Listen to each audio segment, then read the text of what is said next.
We're live. What's going on, Jay?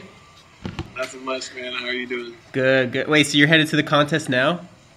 Yeah, so I'm in San Francisco and headed to Vegas. Ooh, Dallin's going to be out there, I heard. That's like his first big contest. Yeah, no, I saw. So it should be fun. I saw a video Chase posted of the court and stuff like that. It's right in front of the T-Mobile Center, so it should be cool. Dude, that looks so much fun. I'm so excited to see how JClark, not JClark, Dallin does, because like he's 1 foot, and I know he's gonna like be kind of unknown, so it'd be so fun to just see how he does in a contest. Yeah, just so happy for him to bring it up, coming up in the world. That's cool. So, you feel ready? You busting out the double East Bay? We'll see. I mean, I kind of messed up in my training on Thursday. It was supposed to just be kind of hoop and then just get a couple dunks in and then, just tune up for the weekend. But it kind of turned into like a full out dunk session. So I'm kind of sore right now. But no, I'll be good. Let me see if I can do that.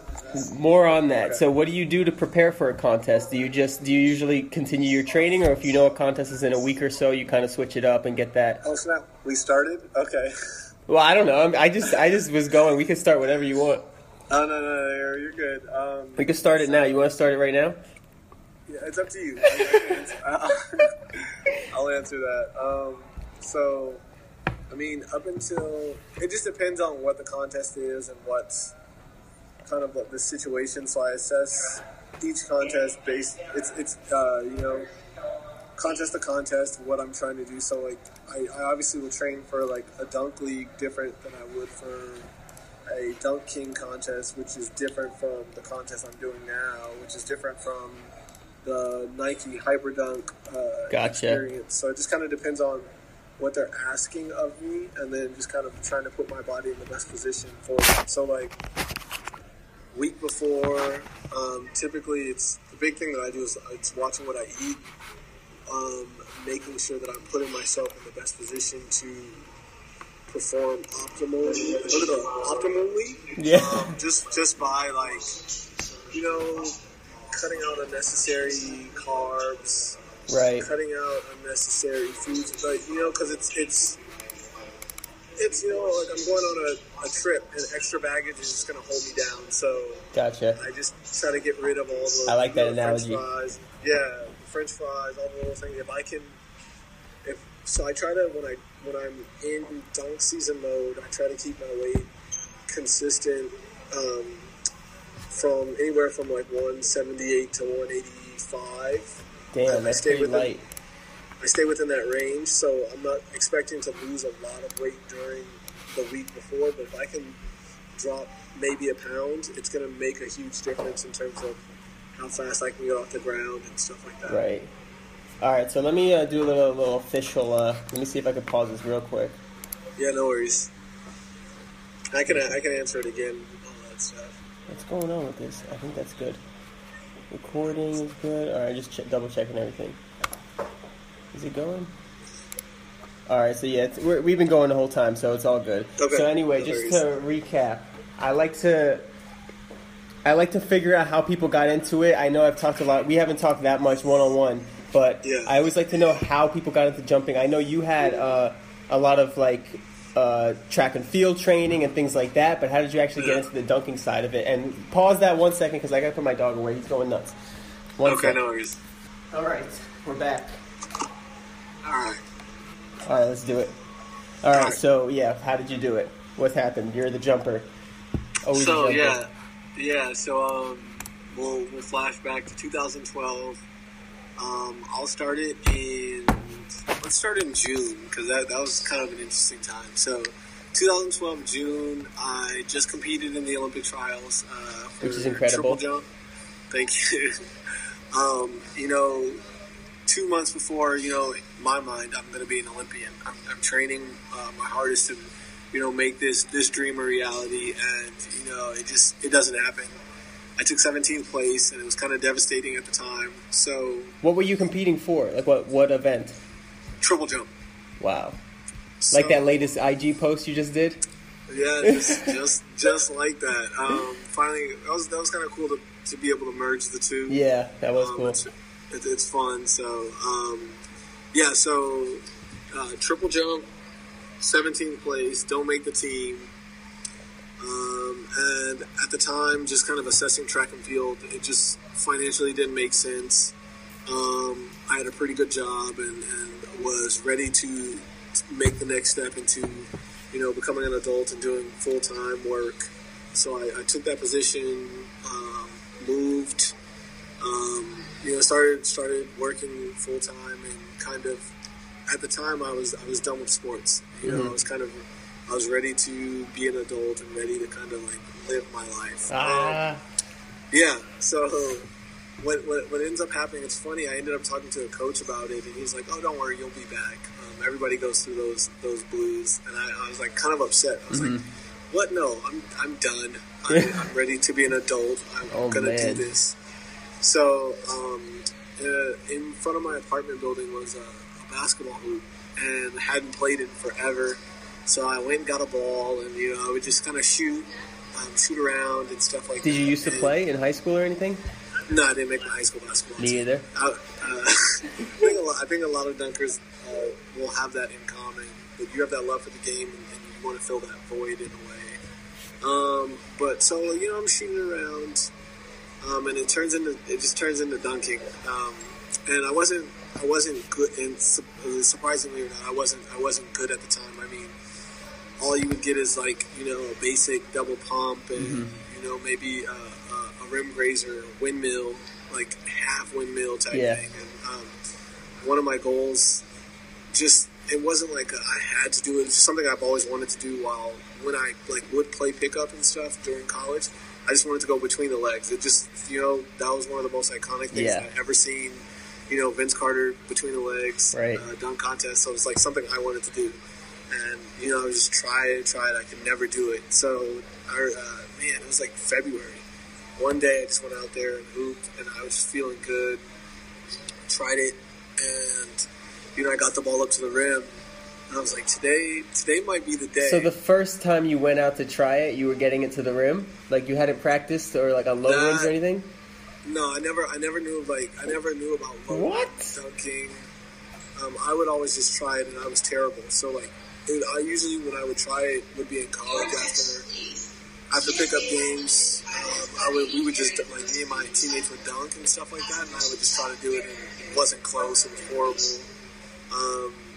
Kind of like if you've seen anybody your typical Joe Schmo go into an LA Fitness trying to do special dunks. I was that guy. Yeah. But this day, I felt good. I had been training a little bit because I wasn't training for any specific sport. My training was less stressful, and kind of my body had time to recover. Gotcha. I actually ended up losing a little weight. I was kind of heavy when I was in triple jump training because I trained, I lifted all the time, and I personally was still discovering what was best for my body. So that day, I tried it a couple more times, and it now I'm starting to back rim it, and now it's oh, this is going to happen. Wow. It's funny because this is before Instagram had video, but there was a guy walking by one of my neighbors, and I asked him, I was like, you mind filming this? I think I'm going to do something really cool. And he presses play, lo and behold, that next attempt, I threw it off the lob, off one foot, between the legs, dunked it, and it was crazy. I was hyped, and kind of after that happened, a light switch went off, and it was kind of, what can I do next? Yeah. And, initially one of the first things was all right, double between the legs. Yeah. And it's funny that it's it started then. It was I want to do a double between the legs. That's nuts. And in between that, there was obviously okay, 360 between the legs. I want to get better with the windmill. And I started posting more dunk stuff, and then from that I started to notice more outside, I guess, fans in a way. My Instagram, I think I had 500 or 600 followers. Starting strong. I started to grow, and it kind of turned into, like, after work, I would go, like, get home, go take a nap for 2 hours so I can get my energy to go to the gym, and I'd be in the gym all the time. And then one night, I remember it was like 3 in the morning, and I'm like killing myself, and I'm like, why am I doing this? And I was like, oh, because I'm coming back. Yeah. And I ended up moving back. And at the time, I was like, I really wasn't into dunking yet, and I didn't know there was a world of dunking that existed. But that was kind of a spark that got me wanting to at least step back on the track and train again. So I came back to UCLA, and I took a volunteer assistant coach position. And I had been working, and my schedule just wasn't flexible enough for me to train triple jump as much as I wanted to, and I always ended up in the LA Fitness just because that's the only gym that was open at the time. And it went from, lifting to hooping just for fun, to stay, kind of in shape, to just going into hoop, to just going into dunk. So you were thinking about coming back to, like, do triple jump and do, like, the track and field stuff? You were thinking about trying to make a comeback there? Oh, okay. The whole plan was to make a comeback for triple jump. But comeback season. It slowly turned into just playing basketball, to stay in shape, to just dunking. So I would go to the gym. It got to the point where I would just walk into the gym and people would ask me. There could be 9 guys plus myself in the gym. Hey, we need a 5th to play. No, it's okay. I'm good. Wow. I do that. So yeah. It kind of, and at the time, I still don't realize that this was a path. This world exists. This path. Right.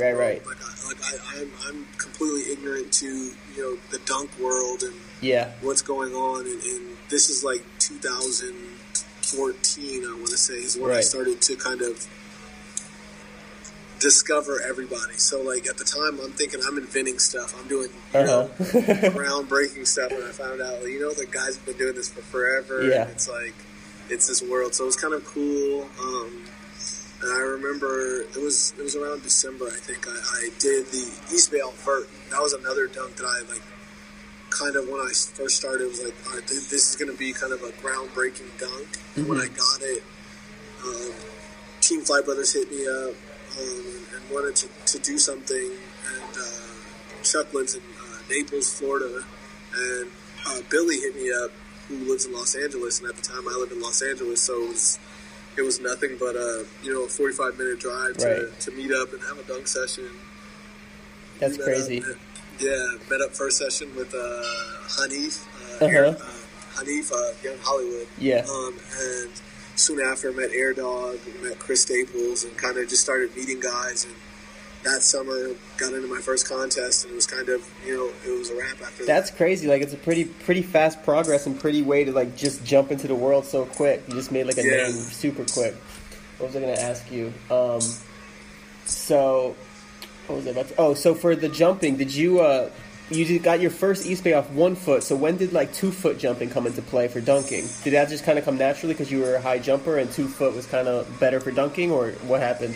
So I think as a high jumper, being a 1-footed jumper was kind of, it was always in my back pocket. I could always, get up off one. Right. Fast breaks in games. 9 times out of 10, it would just be off of one just because I'm running and I can just transfer that horizontal to vertical pretty effortlessly.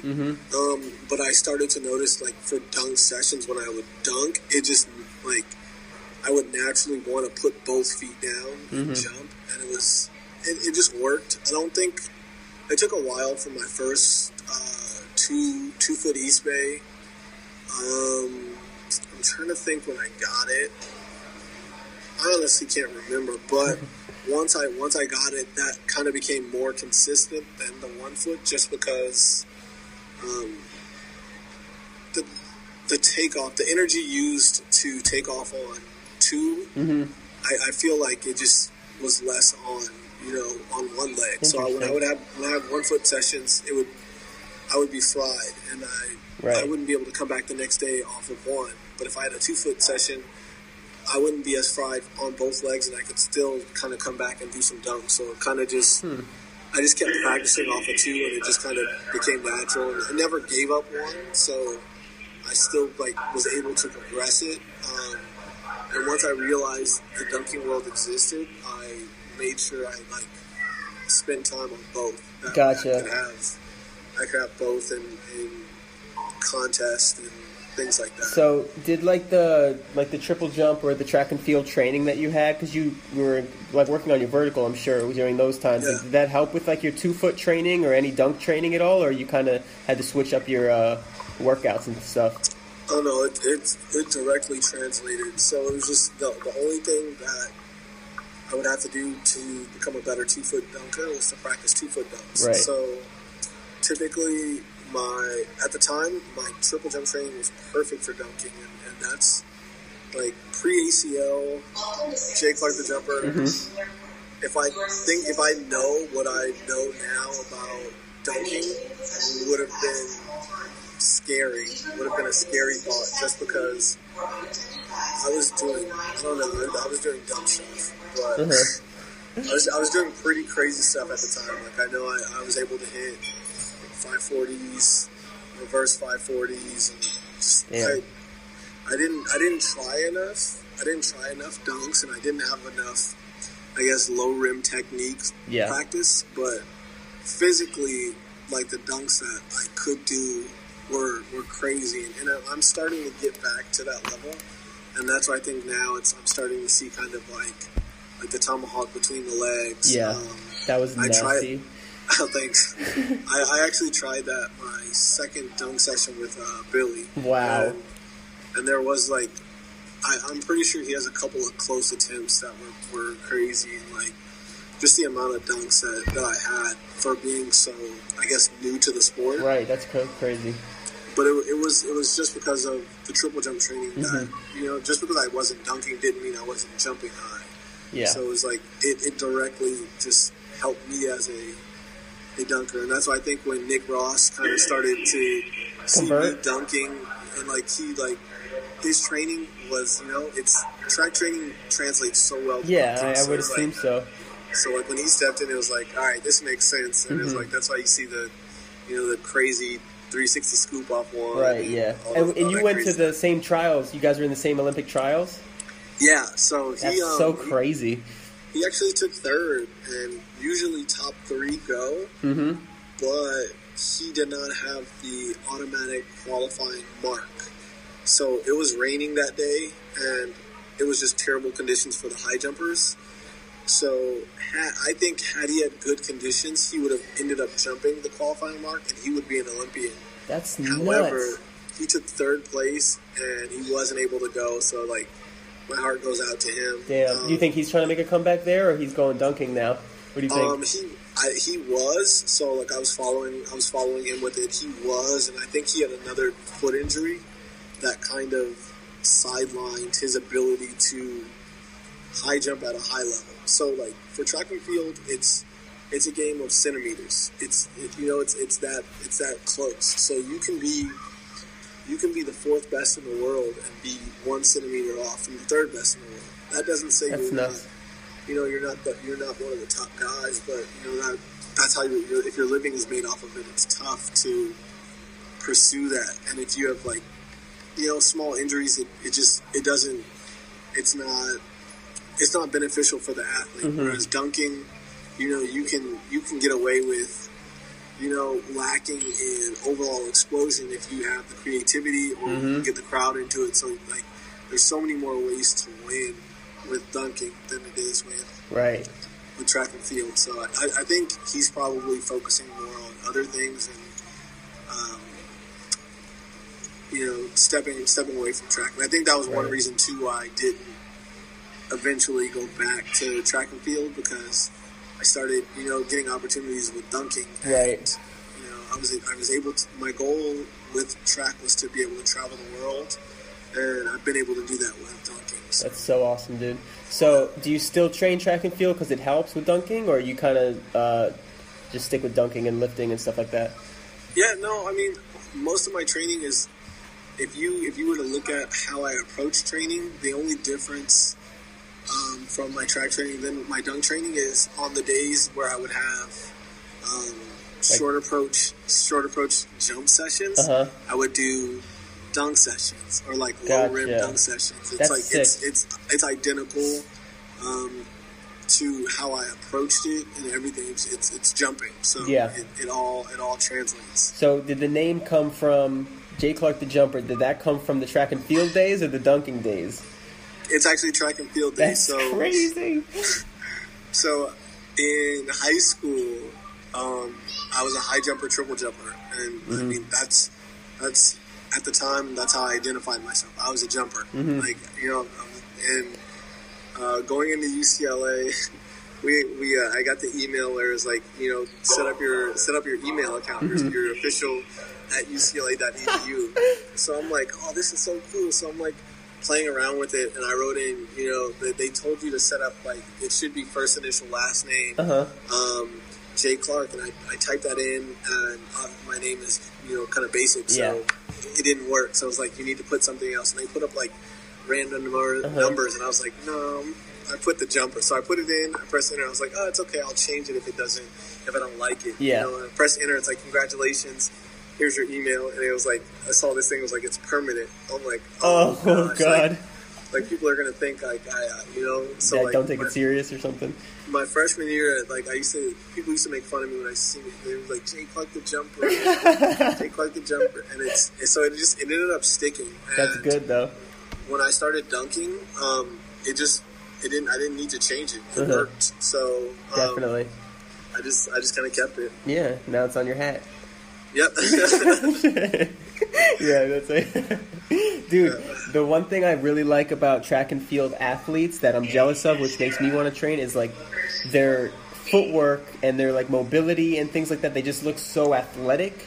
Because like me, like if I see jumpers and dunkers that maybe play ball but didn't really have official training, they look like me. They look more like duck-like and like maybe more bodybuilder-ish and just not as light as their feet. But when I watch like you and Nick Ross, like they're doing their training, it looks on point, and that's what I think I need to train on, because I don't have any type of days where I work on my like footwork specifically. So that's kind of what I'm going to add to my training. Do you have anything specific for that where you do to like flexibility is another one, but just mainly like footwork and like technique to stay more on point, because my jumping's good, like my form when I take off, but like everything in between is bad.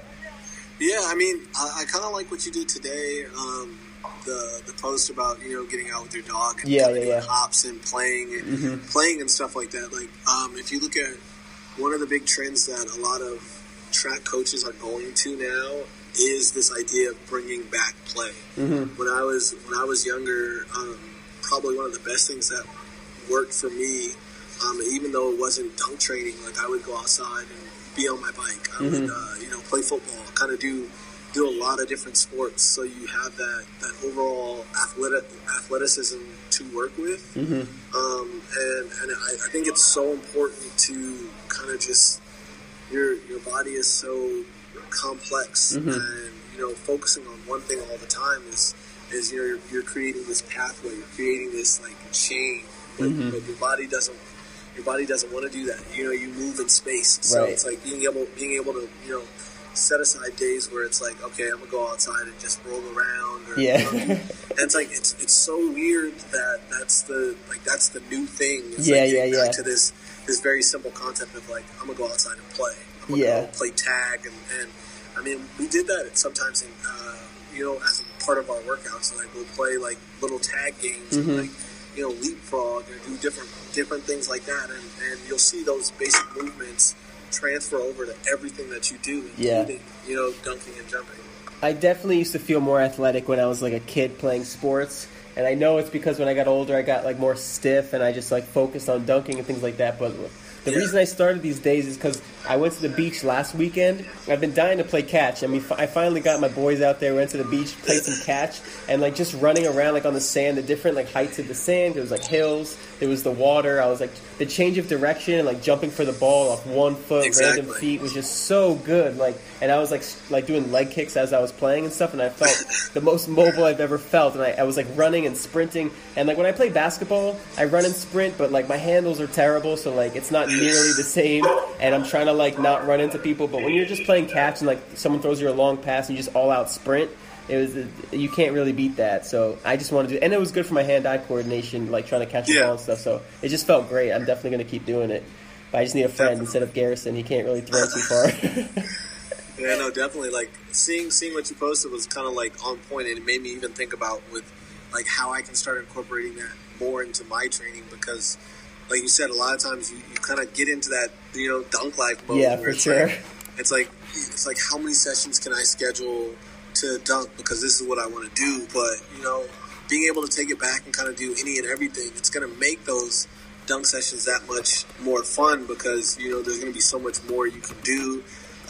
Like I was saying, like pre-ACL, like I would, all right, let me see if I can do between the legs off my right foot today. Right. Or let me, you kind of start doing, reckless, start playing, you start doing more and more stuff. But yeah, no, I got to the point where I just, like, I would not warm up and just, that's so crazy. It all caught up to me. Yeah. So how's your knee feeling now? You rehabbed it pretty well. You seem to not really have too much trouble with it. Yeah, no, for the most part, I don't have too much trouble. It's kind of like, I think of that situation of like, what was it, the Avengers, when they asked the Hulk like how he was able to like transform, and it's like, I'm always angry. Like that, my knee always hurts. So it's like it's never this situation where it's like, oh, there's pain free. Like it's always there. It's always in the back of my mind. But just being able to manage it, being able to control it, and that's kind of like the key to it. So it's like understanding days where it's like 2 weeks ago I had a basketball game and I wasn't able to dunk as much after the game because when I first started, like, my knee was on fire and I wasn't moving well during the game. So after the game was over, I kind of just like packed up and left. But after last Thursday, my knee was okay. I made sure I got in a little early and did kind of mobility stuff, and I was good to like push it a little bit. So just understanding like when I can push it, when I can't, and there's never really a right answer. Probably after 30 to 45 minutes of trying the double East Bay, I should have stopped. Yeah. I kept going, and like that's probably why my knee was hurting that first Thursday, because it just sometimes like I don't listen to my body, and my body will kind of like say, hey, calm down. Yeah. I have trouble with that as well, obviously. Yeah. But, so what's the highest you've hit double East Bay? Was it 9.6 or was it 9.9? No, 9.3 right now is the highest. 9.3. You almost had that hoop when I was there at Nike. I don't know how high that was, but that was definitely over like 9-ish at least. So that was a big jump right there. Yeah, I feel like it had things run a little bit more smoothly, it could have went down. You had that one that was in. It literally was in. It was in. Yeah, no. It's coming along. I think it'll be soon. The crazy thing was I was planning to shut the season down, I guess. You would call it a season. Take like 2 months off and start over and try again next season. But like after that session, I realized how close I was. So and I took a couple days off, and I feel good to go. Like I don't feel like fried to where I need to take some real time off. So I think I'm gonna spend like the next September, October actually like kind of just revving up another cycle of training to get it. I'm obviously going to try it this weekend, so it would be cool to by the time this airs, like I've done it, and it's like, oh yeah, I did the WSA. But honestly, I doubt it. Just kind of how I feel right now. I don't feel the best, but I mean, who knows? Yeah. For a day like this, when you don't feel the best, what would you do? Like at night, would you like do extra, like maybe eat extra vegetables or take an extra bath or something like that? Probably, if I could take a bath, I would do that. But try not to stress, because honestly, the big piece of advice that I've learned just in all of my just years of training and competing, you can't rush your training. You can't rush your body, and by stressing out, you're just going to put extra time on things. So like, if you you need to watch what you eat, and you had like a cupcake, don't stress over it. It's too late. You ate it. Yeah. Or if you're even on the flip side, if you're stressing because you want a cupcake and you can't get a cupcake, like putting that stress on your body is worse than what that cupcake would do if you just ate it. So just like really, that's pretty interesting. Just like don't beat yourself up mentally, because it's gonna have take its physical toll on you. So just manage your stress, get some sleep, and just kind of stay even keel as much as you can. Interesting. So I'm gonna bring it back to the beginning first. How did you get into track and field? Were you always like athletic and you saw it happen? Like, what made you get into track and field to begin with? Yeah, no, track and field. So my sister ran track when I was in junior high. My sister was in high school and she was, kind of turning heads. And we used to always go to her track meets and kind of see that. And I thought it was cool. She burning you? Was she burning you? Oh yeah, no, she for sure was burning me. She for sure was faster than me at the time, yeah. But at the time, basketball was my thing. So it was junior high, so I did everything. I did football, basketball, track. But basketball was my sport, and then got to high school and I knew I was going to make the team. And, standing at 5'4", 99 pounds as a freshman, I didn't realize I was kind of tiny. So that was a tough pill to swallow my freshman year. So I ended up running track just to stay in shape at the time, and I remember coming out to track practice, and everybody was going to different events, and as freshmen we just got to pick the event we wanted to do, and everybody wanted to do the 100, and there was a long line, and guys were doing a runoff, and I was like, I don't want to do that. And I saw a group of people just sitting on a big foam high jump pit, and I high jumped before, but not really. I really didn't get to do it because the school didn't have the equipment, but I wanted to do it. It seemed fun, so I went over there, and at the time it was I'm a high jumper. This is what it's going to be.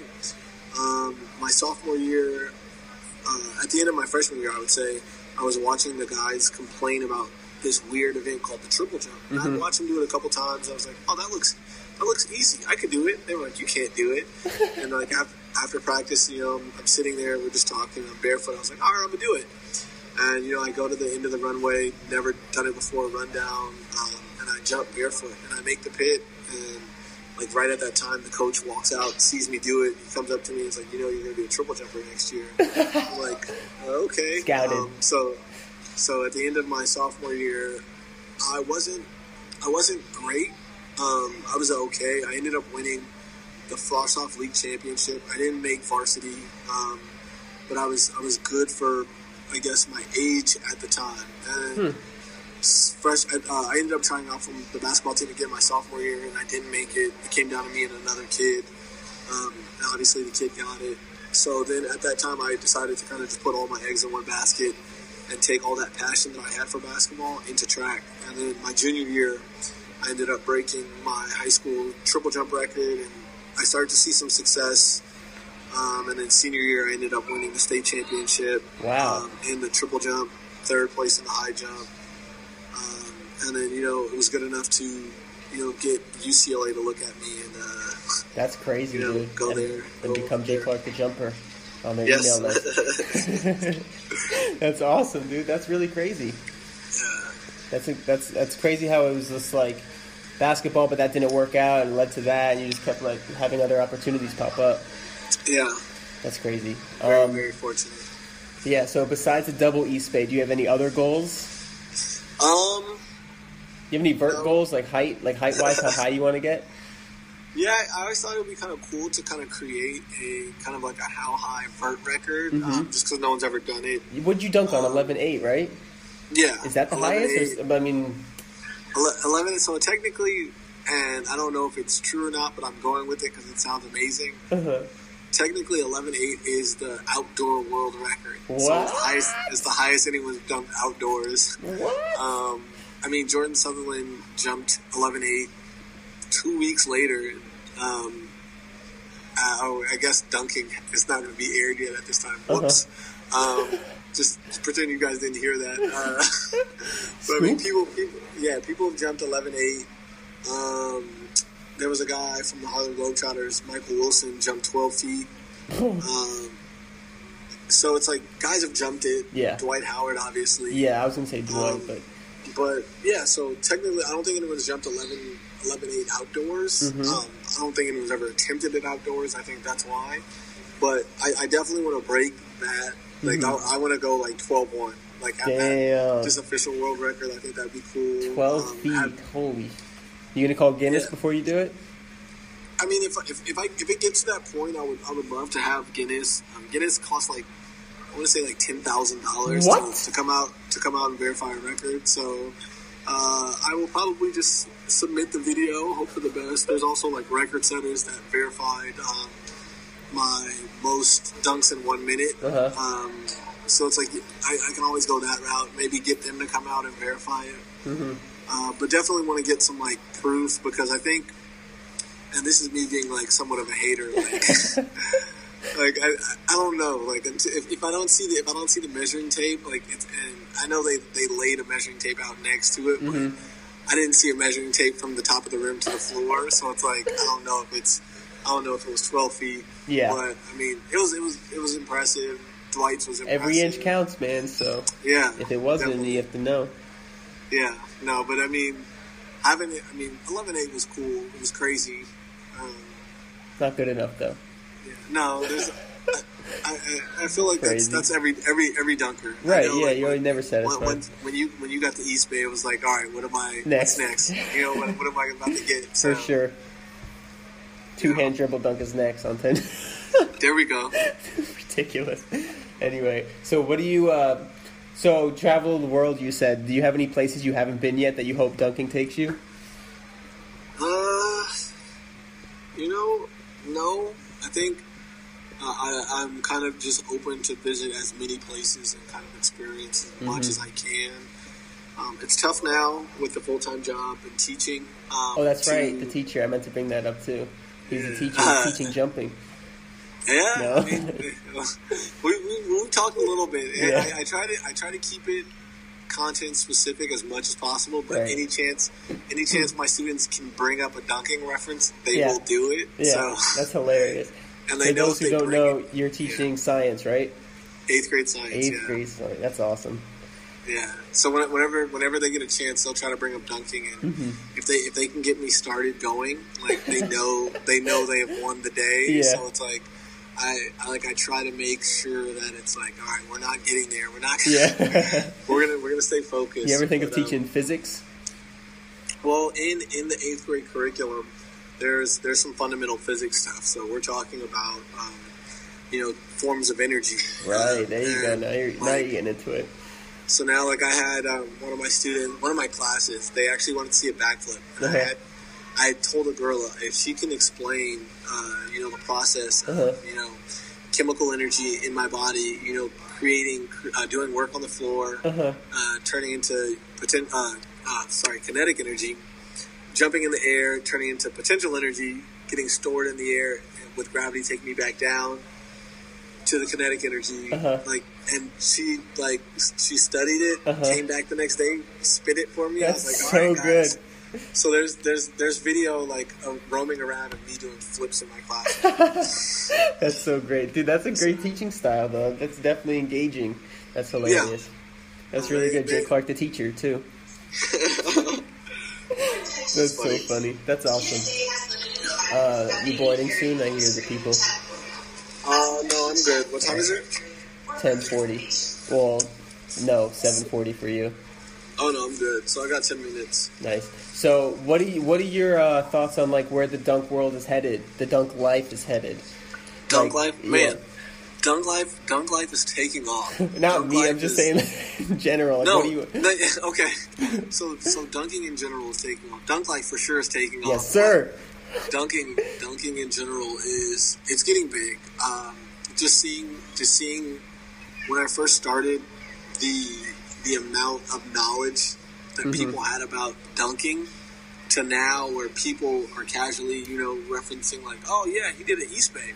Like I remember in a fast break, I went down in a random pickup game and I did an East Bay, and one of the guys on the sideline was like, whoa, that's an East Bay. Like, hearing the vernacular, being discussed, in everyday life is kind of exciting. So now, like, I think sponsorships are going to see that and see the marketability from that, and I think we're going to see professional dunking mean a lot more than what it does now. Sick, whereas like professional dunkers are like any other sport where they can make a full-time living and that takes care of their their daily expenses and not just the five top dunkers in the world. Right.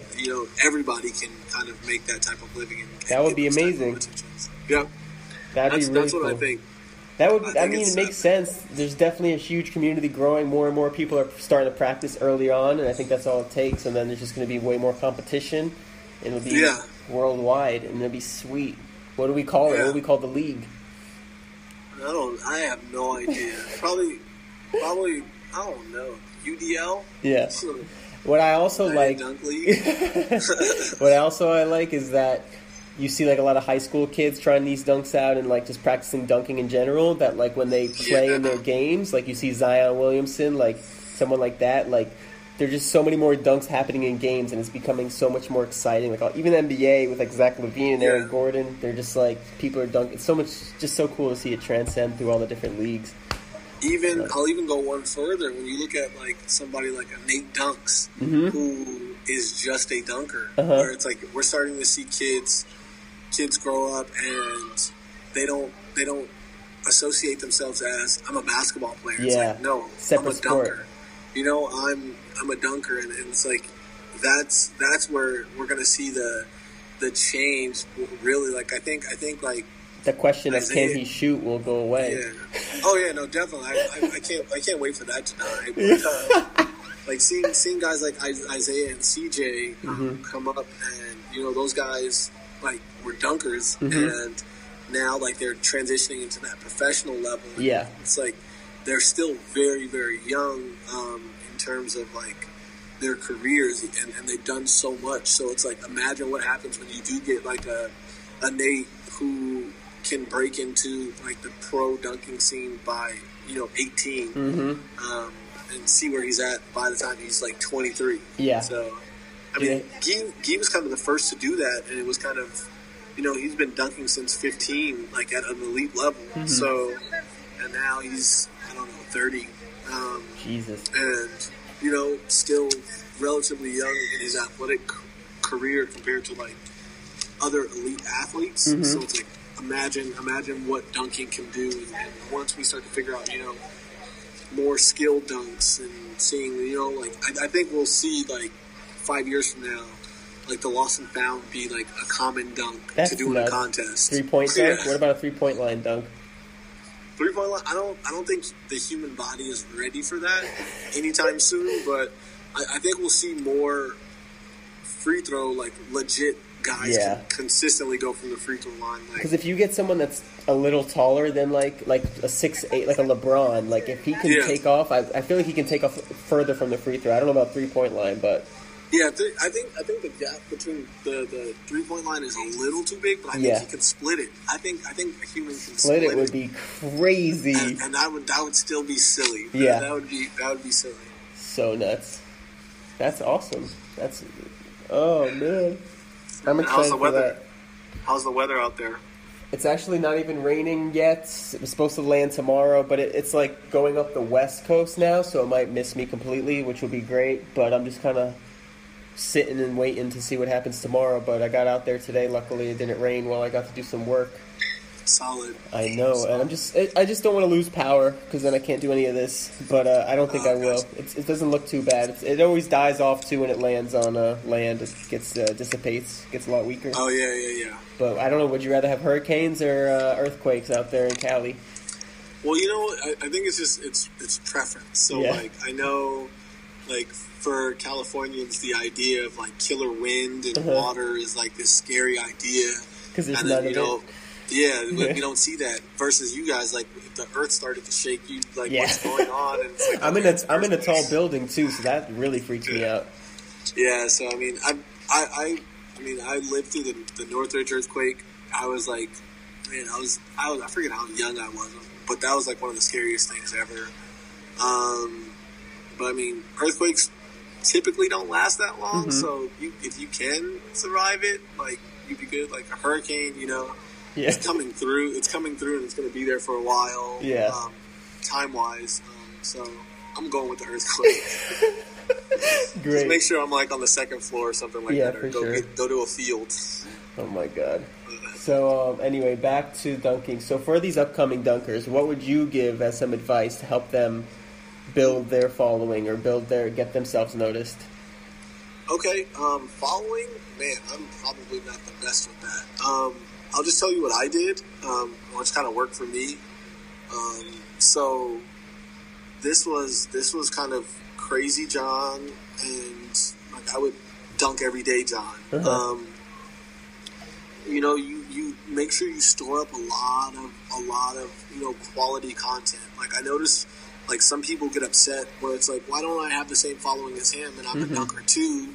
But it was like it almost seemed like I made sure every day I had something really cool to post. Right. Like a brand new dunk that was, and I was progressing fast. And, I was definitely developing.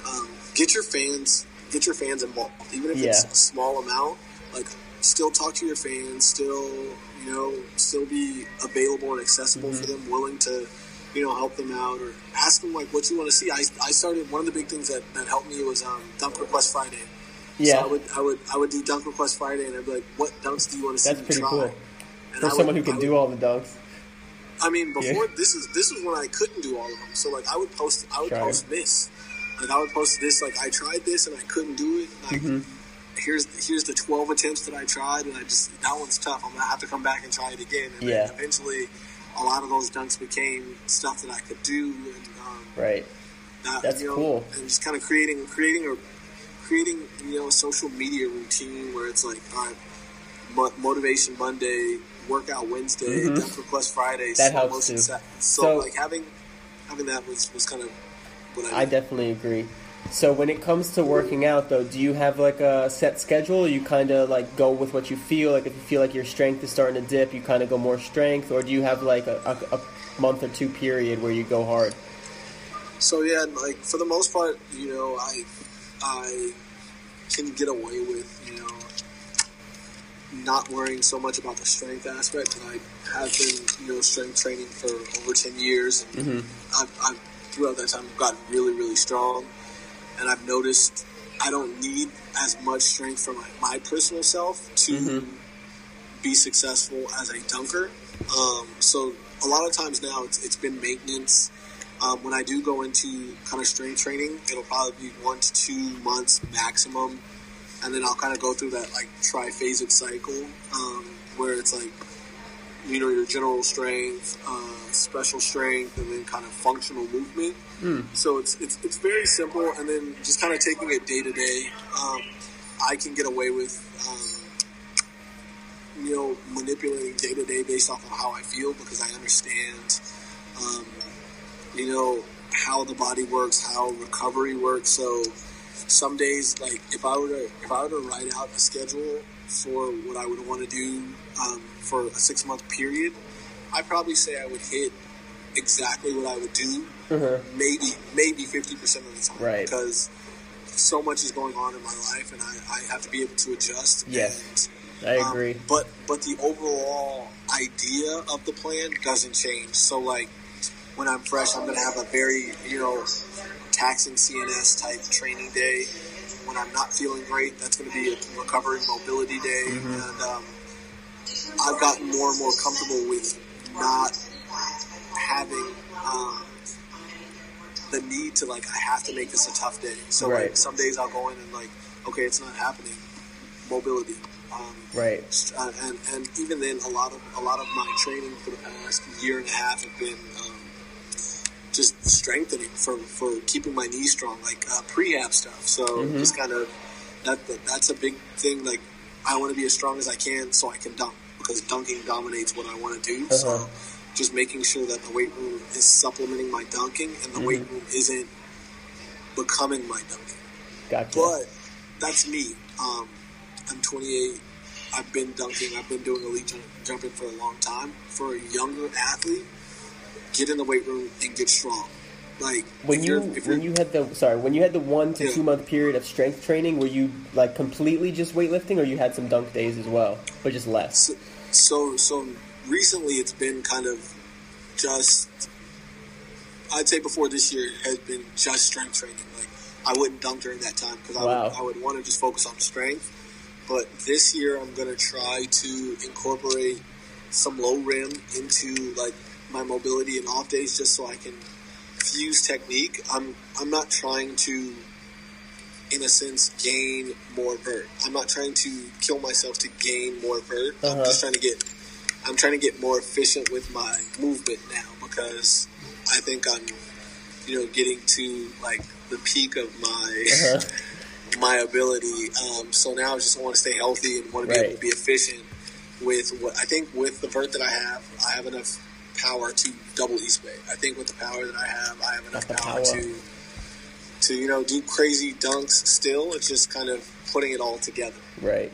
But for the younger athletes, I would spend the summer just getting strong and coming back. Like that's what I would do every summer. I would just lift like crazy and come back strong. So like for the younger athletes that are training to become dunkers or training to become basketball players, use that time to focus on getting strong while you're growing, developing, maturing, to become a better athlete. And then, during the season you can kind of play with it a little more. But that strength was definitely something that helped me out and definitely sets me apart from a lot of other guys.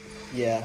I definitely like the strength training. The only thing with me is that I think I still need to jump a lot, because when I strength train, I blow up quick and then get like super heavy and like stiff feeling. So I think I don't need to dunk, but I think if I strength train and if I want to take it easy and really focus on strength, I'll just have like these mobility days as you were mentioning.